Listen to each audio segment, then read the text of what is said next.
Yes, yes, yes, we back again. Yes, sir. Yes, sir. How you been? How you been? I've been good, bro. I've been good. What about you? Been blessed, man. You know what I mean? It's just kicking the year off nice, man. It's been a great start thus far, and I'm just all grateful and God the glory, of course, and it's what it's about, man.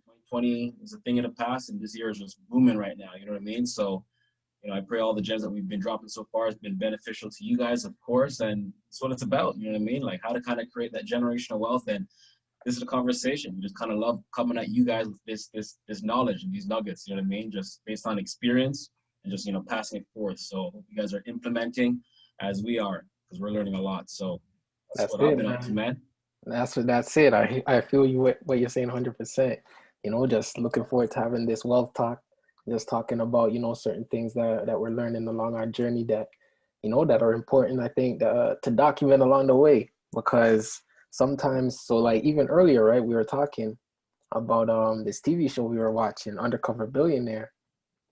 And it's like, like just by watching the show, there's a lot of gems that like you can apply to your own life, or to your own business. So it's like I had to tell you, yo, hold up. I don't even want to get into the show because already I can tell you're about to drop some gems on me. So I was like, Mm. matter of fact, let's get on the Zoom, let's record an episode, and we could get further into depth about, the Undercover Billionaire show, the season one that came out about a year ago. And there's season two. I know you told me that's about to come out in a few days. So I think this will be, it would be amazing to capture this conversation because I'm sure there's things that you picked up that I might have not picked up, and vice versa. And I'm sure there's people out there that probably also seen the show, and they might have their own thoughts, or maybe people that need to see the show because they might get inspired or learn something to help them along their own journey. Well, it's so true, you know what I mean? And I remember vividly, like, I was driving back from Niagara Falls, we just finished watching the lights with my wife, and I'll drive back by myself, and you called me, and you said, listen to these two videos. Watch this one video on, business and how we kind of breaks down business and how business works and investing. I said, okay, cool. What's the next one? Undercover Billionaire. And I'm like, have you heard of that before? I feel like I have, but not sure. I guess they're kind of undercover boss. But anyways, I got home and I said, let me be coachable. Because I know for one, for me, it's kind of like, you get information and it's like, do you take action on the information? There's Mm, that rule of 72. If you don't take action within 72 hours, that information that you've learned, that knowledge that you've acquired in that seminar, whatever the case is, just kiss it goodbye. It's not going to take action. If you didn't take action those 72 hours, forget it. So I said, you know what? Because I love, trust, and respect you, and you said, listen to this. I said, all right, cool. Let me go home and let me be coachable and let me go into action. Because literally, I got home, I started cooking. I said, no, let me go find this show, put it on. And I was almost cursing you because it was so good. And I said, let me get to bed and turn it off. But a few gems that we're kind of talking about earlier in the show, because we're talking about strengths, and like there's only so much time in a day. You know what I mean? So it's like, how can I, get through all the tasks? How can I get through all the things I got to, kind of accomplish in my day to advance, my business or advance, what I'm up to in life. And that's when he talked about you got to rely on the strengths of others. And mm. that's what kind of how it comes in delegating. And he drives that home so much. You know what I mean? Like we won't get into the nitty gritty of what the show's about, but long story short, it's him out to create a business in 90 days in a place that he knows nothing about. You know what I mean? And for it to be evaluated at $1 million. How in the world? And what he keeps driving home in that show is you gotta surround yourself with not just professionals, but people who are smarter than you, who have the skill set in certain areas that you may not have. Mm. And that is how you kind of, leverage, the 24 hours that we have in a day, leveraging the strength of others so that you can go out there and accomplish and focus more of your, expertise on areas that you could really drive down. And that's how you get the max. That's how you maximize, one's day and one's efficiency. Wow. That's amazing because yeah, you had started to share like the similar, um, I guess, point of view when we were touching on it a bit earlier when we were talking on the phone.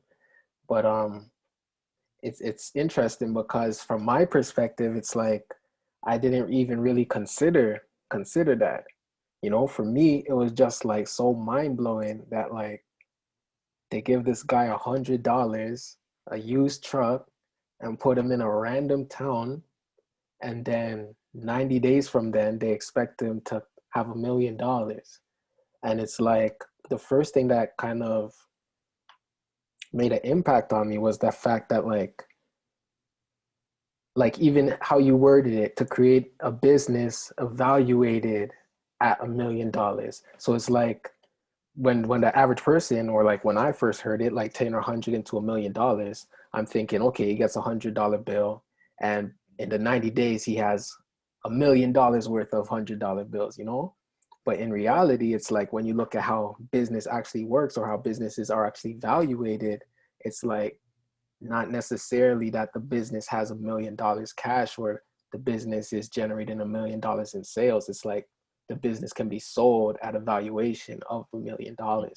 And it just goes to show, like, man, like the average person doesn't really understand business unless you guys, you know, maybe you're blessed with that background, or we're fortunate to study or do the self-education. But I feel like the average person walking around, that kind of concept is completely foreign, you know? Sure. And I think another thing you kind of drove home as we just in this conversation is really speaking to one's assets. You know what I mean? Because I had the same thought, you know, when it kind of went in. And then I got start coming with $100 and I got to create $1 million. But it's the asset that he's built is evaluated at $1 million. So similar to yourself, who's, you know, the professional, the guru in real estate, one may buy a house, you know, at $500,000, for example. But over time, it's evaluated. You know what I mean? Its appreciation, right, is now valued at X, right? So it's just a growth in one's asset such that it's now valued at, X dollar amount, right? So. Yeah, true indeed, bro. Well, you said there was another video that you asked you to watch. Did you end up checking it out? The Bill, what is it, Ackman or Ackerman? Yeah. I did watch that one. In truth, I think I'd have to listen to it again. But, you know, in the beginning, you know, he kind of broke down, I guess he used the lemonade as the example. And I don't know, he just dropped down some nuggets, and the nuggets that were kind of like, you know, hitting me, and then some like went over my head so quickly. It's like, yo, come back. Right. And he just had a, you know, market cap and all that good stuff. So like he broke down business, you know, phenomenally. You know what I mean? And, you know, I think it's one worth checking out. But, you know, what did you get out of that? I mean, we kind of dive into a deeper conversation there. I guess the importance of understanding like accounting, you know, like understanding how to read a balance sheet, like you know, even what you said about your assets and how your assets subtracted by the liabilities is the net worth, and like how to read that on a financial statement. It's like all these things, they're like specific kind of information that you need to know if you're actually going to run like a real business, you know. And it's like, well, as like someone who's, I don't know, I don't want to say I'm becoming more seasoned in the entrepreneur route. It's like, I wish I kind of known these things when I was getting started, you know. So for anyone else who's listening or tuning in, like that would be something I would suggest, is check out the Bill. You remember his last name? It's either Ackman or Ackerman. Yeah, Bill Ackman or Ackerman. And it's funny, like whatever you type it in Google, you'll find it. Yo, your volume's low, Marcus. Is my volume low? Yeah.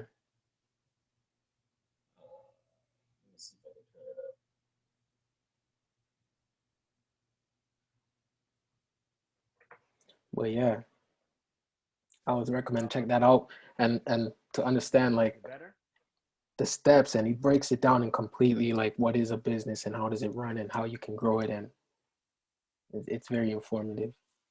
How's the volume now? Yeah, check your mic now. Is it better? Can't hear me? Nah, I can't hear nothing. Same thing? Yeah, my volume's at the max.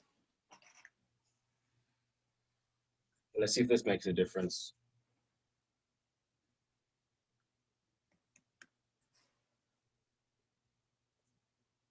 All the technical difficulties. How's this?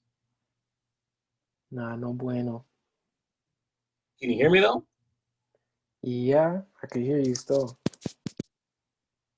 but you just don't sound like before. Interesting. When they say you ain't got to be smart to run $1 million business, something like that. Oh, maybe it's my thing. Try again. Mic check. Yeah, I don't hear anything. Mic check. Yeah. Far away. Yeah, far away now. All right, give me 2 seconds. I'll sort this out. All right. Grab the next microphone. Let me get this going. Okay, yeah, it's sounding better now. It's sounding better? Yeah. All right, we'll work with this. If this doesn't work, then I'll go grab the next mic. All right. All right, cool? Yeah, yeah. All right, perfect.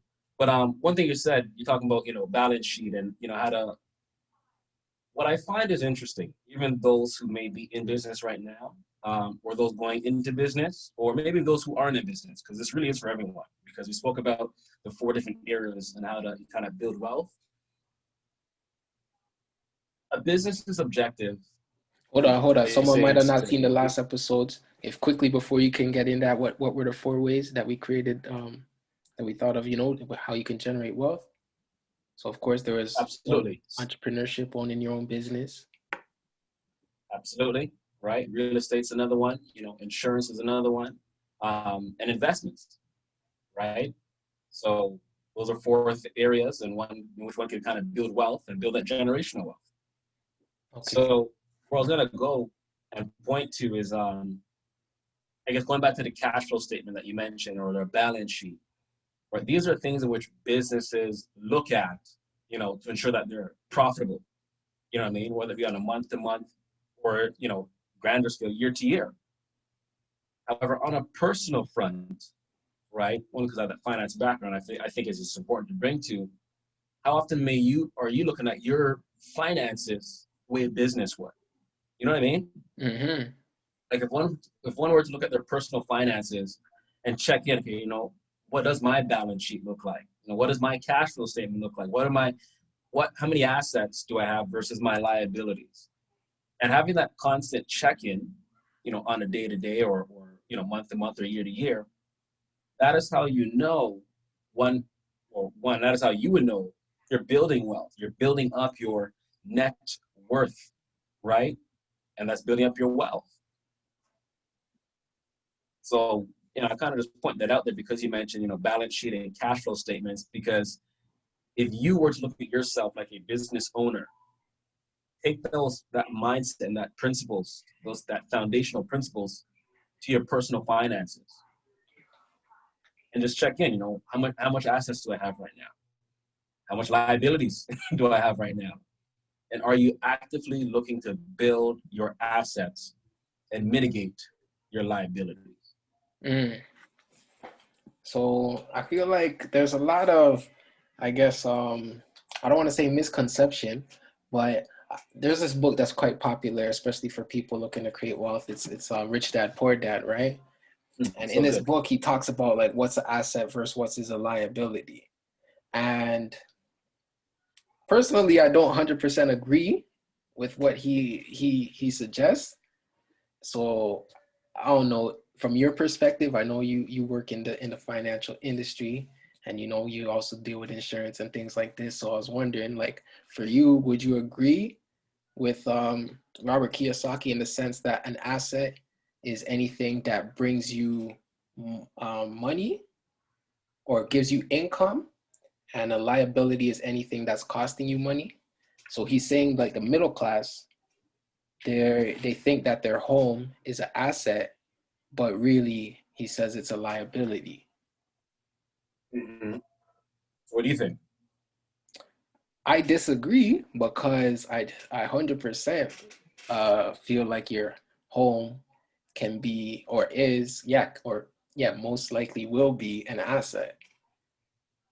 Just given, I guess, the Canadian market and the amount of appreciation that's occurred over the past couple of decades, people have been able to triple, quadruple their net worth just by making a smart investments in a primary residence in an upcoming area or just the Greater Toronto area in general has, seen tremendous growth over the past couple of decades. So it's like, when he's saying that, it's like, it's not really adding up with what I'm seeing in the actual marketplace. Got it. And I heard something very distinct not too long ago with that same concept, with the same, example, so to speak, with the same asset. You know what I mean? Like, is a home an asset? And the way one person broke it down, before it kind of shifted my belief on it, is the house itself, would be the asset, right? That's appreciated, right? And the mortgage itself would be the liability. You know what I mean? Because the mortgage is something that, how do they break it down? The mortgage is what you're paying, but the mortgage is quote unquote the debt. Although the house is appreciating. Does that make sense? Mm-hmm.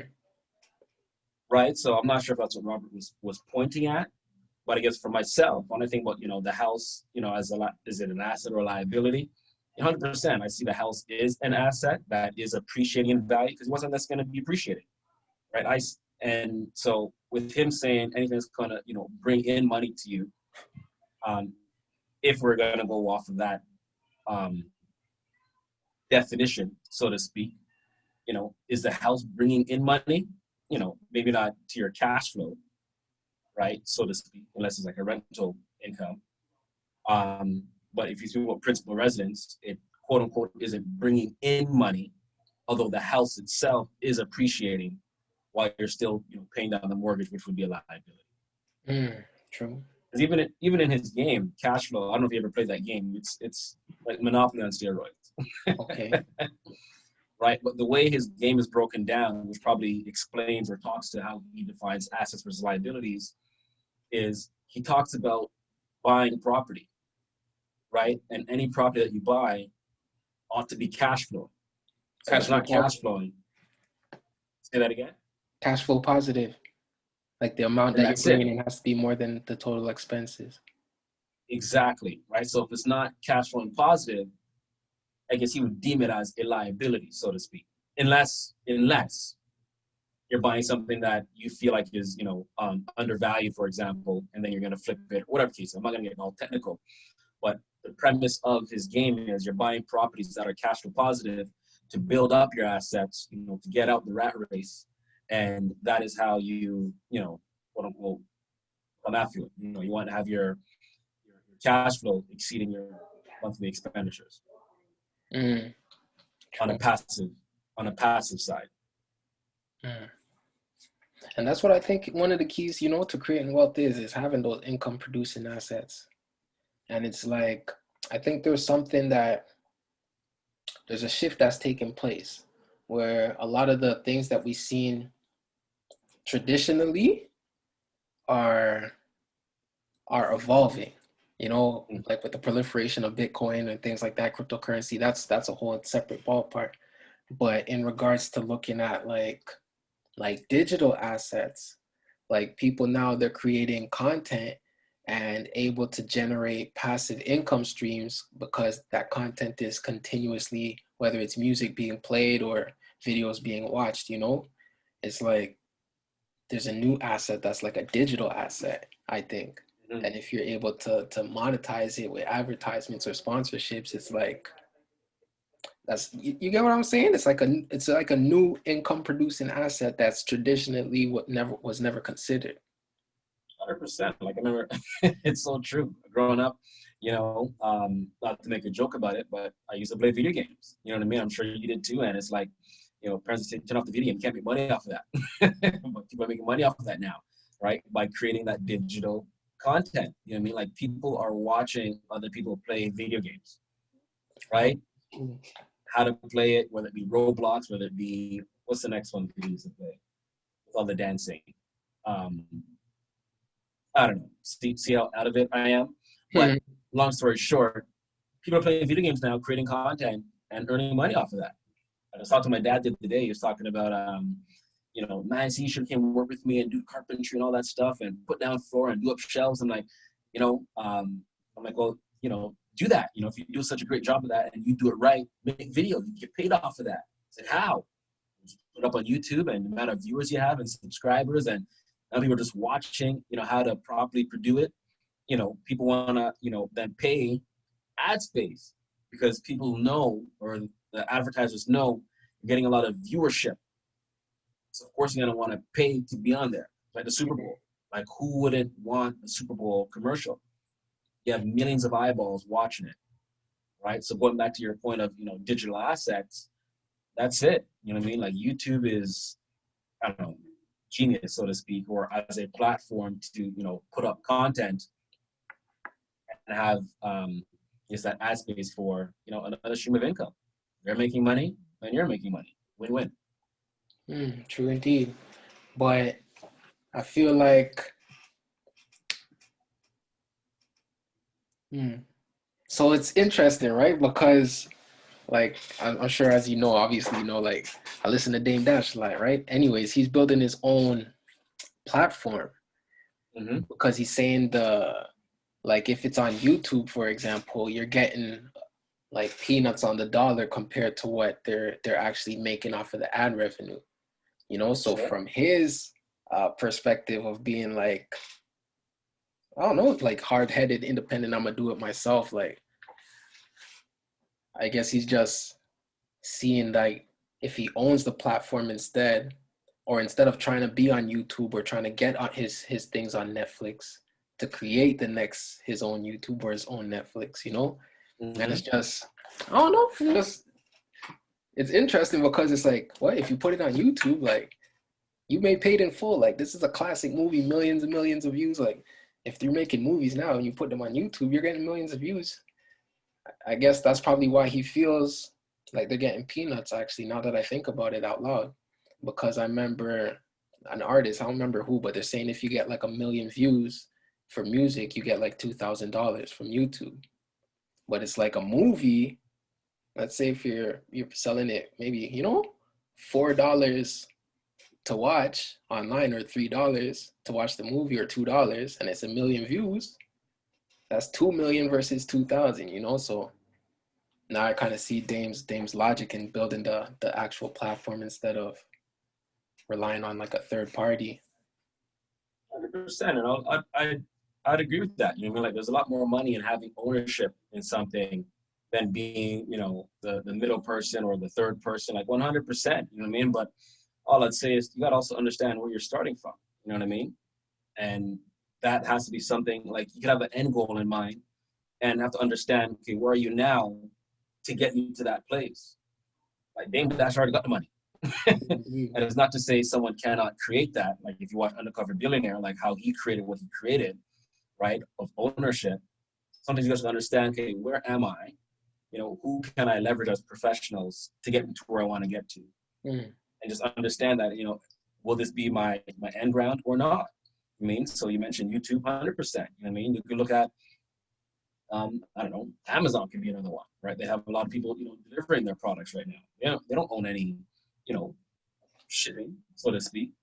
They have people shipping for them, right? And, they're going to pay them whatever they pay, those shipping companies. And then those shipping companies, whether it be the Pure Laters or the Canada Post, they're going to pay whoever they want to pay, whatever they want to pay them.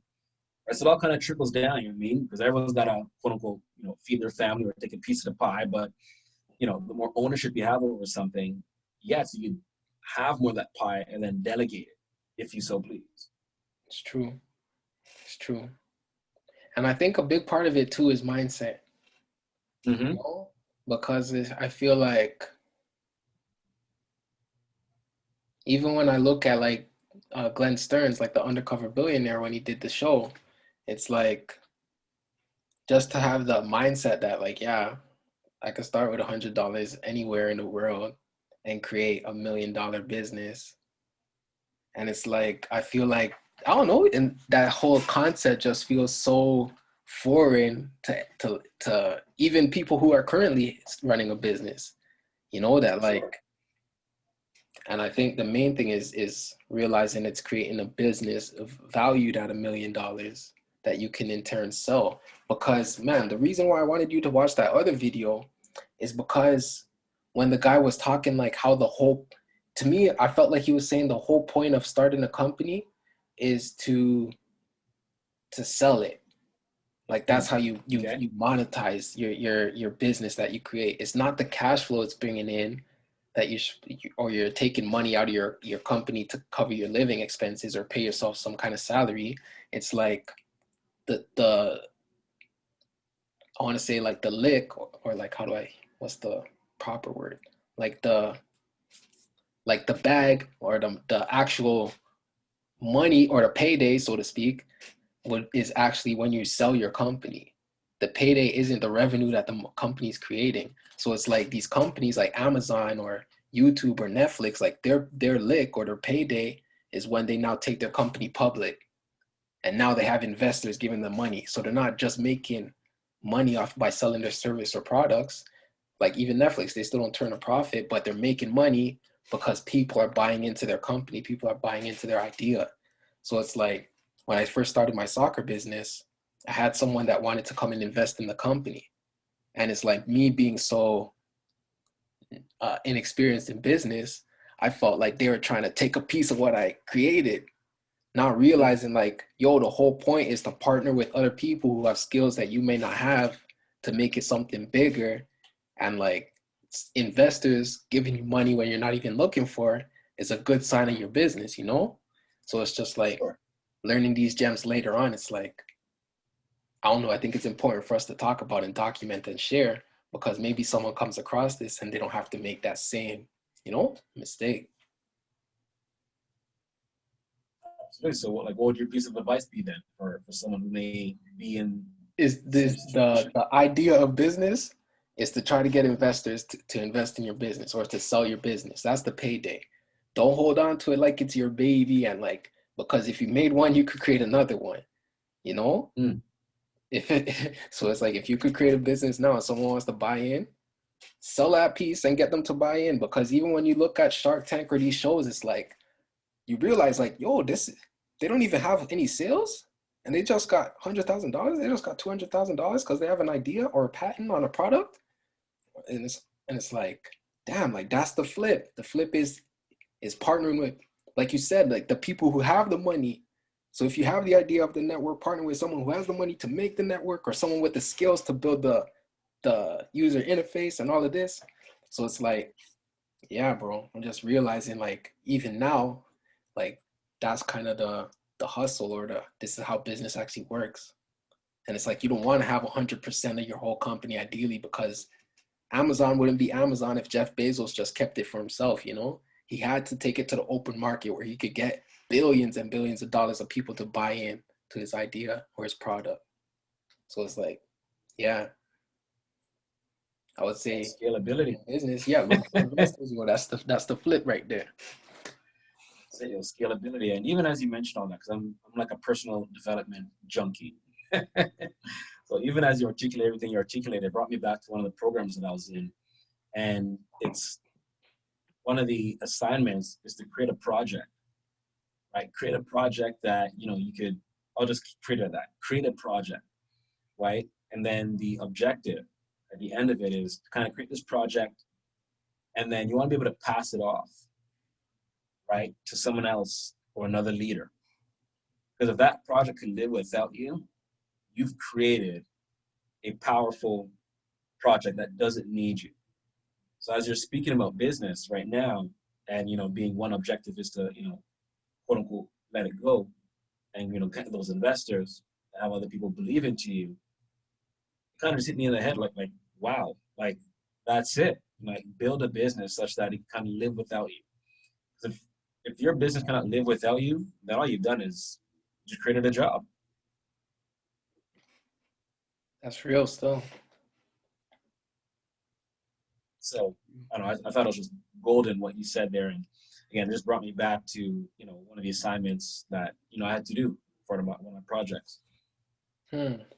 So even now that you're saying that, right, I was thinking of Apple and I was thinking of Steve Jobs, because I was like, yeah, you can create a company, right?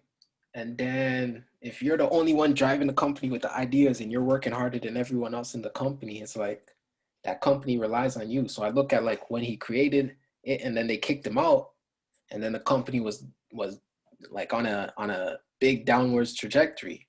And then he Mm-hmm. created another company. And then Apple ended up buying that company he created. And then that was his way back into Apple originally. And then it's like, I felt like he learned from the first time, because when he ended up passing away, I felt like the company didn't dip. You know, they continued to like dominate, so to speak, or to be relevant and innovate, you know?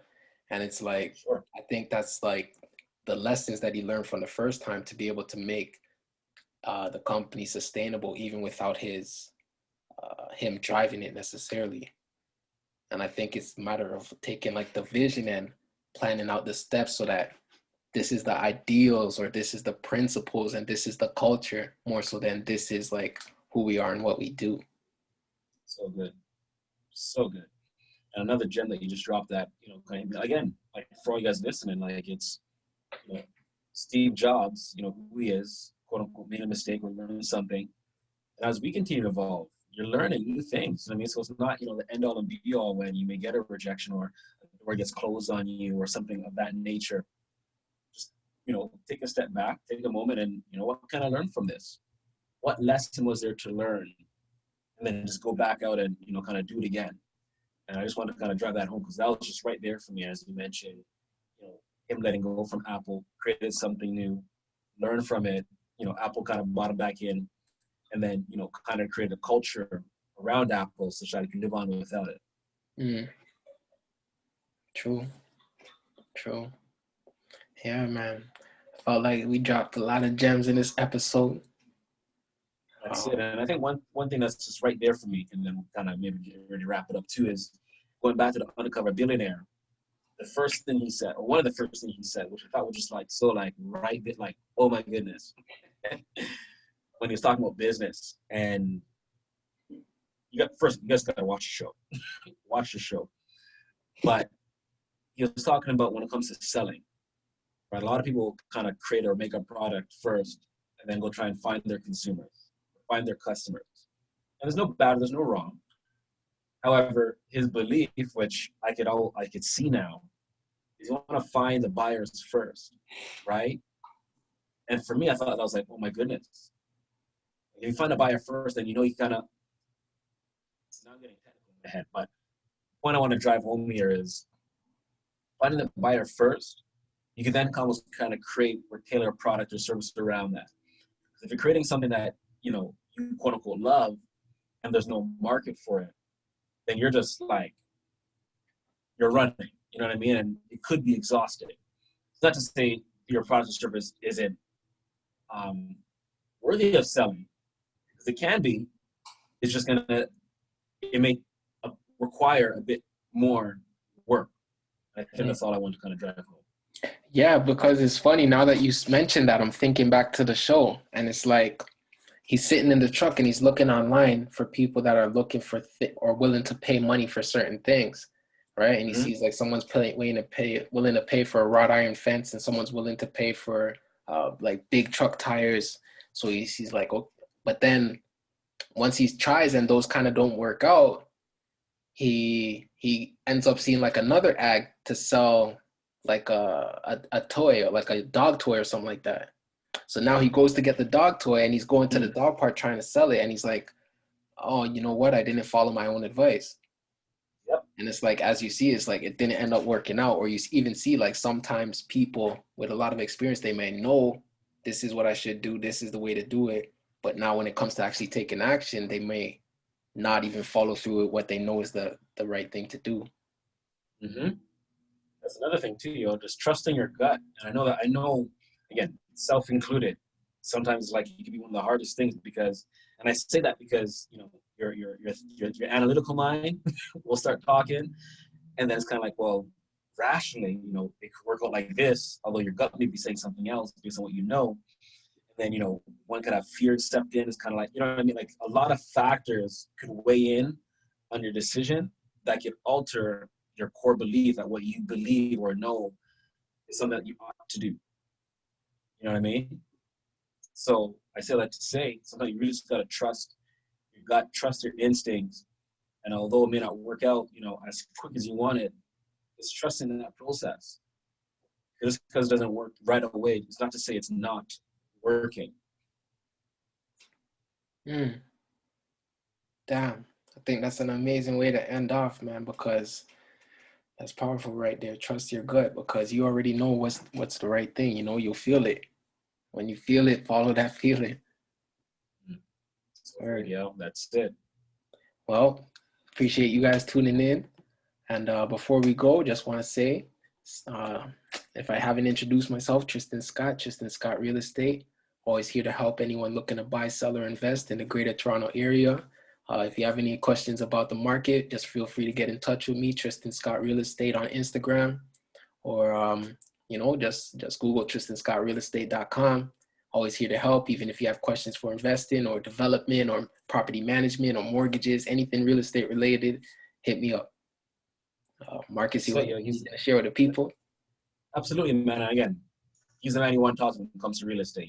He is the man. And myself, I'm here to help as much as Tristan, help you guys create generational wealth. And the platforms that I use is really just insurance and investment products and using them as tools, and educating you on how to use them, right? Really educating you on, how to use financial concepts, for the betterment of yourself so that you can kind of grow and build generational wealth for you and yourself, right? So if anything, you Yeah, have Marcus, questions that about, sounds amazing. How much people got to pay for that? I'm sure that costs thousands of dollars for you to consult with people and lend them your expertise.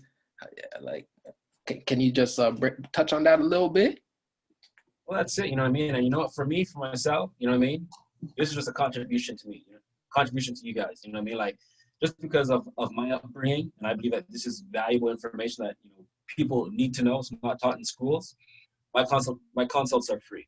I mean, I'll sit down with you, I'll kind of hear what it is, kind of, really just listen to you, what your situation is, where you've been, what you're up to. And then from there, we kind of create a plan from there. You know what I mean? Because that's just really all I'm about. You know what I mean? Hold How on, can hold I on. Did I support? hear you right? Did you say that it's free? The people ain't got to pay nothing? That's it, my man. That's it, man. So just hit me up, Marcais Bowen on Instagram, or shoot me an email. But the best way to get a hold of me is Instagram, phone number, whatever the case is. And that's it, man. We just sit down, chop it up, we talk. And again, I'm just here to kind of, hear your situation and really, support you. How can I help you achieve the life that you want? And that's it, man. Just a conversation. Amazing, bro. Once again, I thank you guys for tuning in. And Marcus, I thank you for taking the time to holler at me and share your wisdom with the people. Have this great discussion in the open forum. And we'll see you guys on the next one. That's Peace. it, man. It's always a pleasure, man. You're always dropping the gems. All right, peace.